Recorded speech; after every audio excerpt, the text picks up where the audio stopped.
volevano uccidermi perché ho tutti i segni e i motivi per credere che mi volevano morta, ma pensavo fossi già morta probabilmente, perché non mi hanno lasciato là.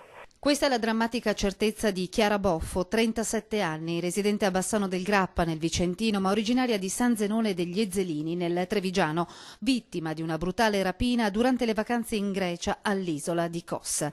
L'abbiamo raggiunta telefonicamente in ospedale a Creta, dove è stata ricoverata in attesa di ripartire per Milano. Ci parla con difficoltà perché durante la terribile aggressione ha riportato un grave taglio alla lingua. L'ho ritrovata al mattino alle 11, mi ha trovato un signore, non so, in un museo o qualcosa, perché ero piena di petasacchi, di erba dappertutto. Un segno tutto sul collo, nero di un laccio, che volevano strangolarmi.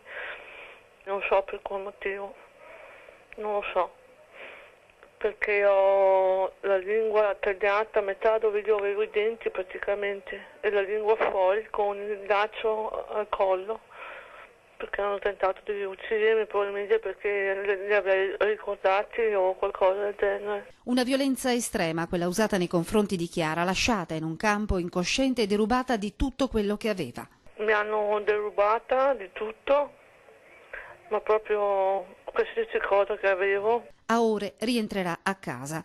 Per lei finiranno 2 incubi, la violenza dei malviventi e lo stato di abbandono in cui si è ritrovata dopo il ricovero. È una cosa inconcepibile questo ospedale. Tutto il giorno che litigo con l'infermiere, con i dottori. Non è mai passato un dottore da quando sono qua a vedermi come sto. Mai. Ho avuto un'anima pia qui che mi ha dato 50 euro, un paio di ciabatte, un pigiama, 2 cose per andare via oggi, altrimenti non avrei avuto neanche una ciabatta da questo ospedale qua.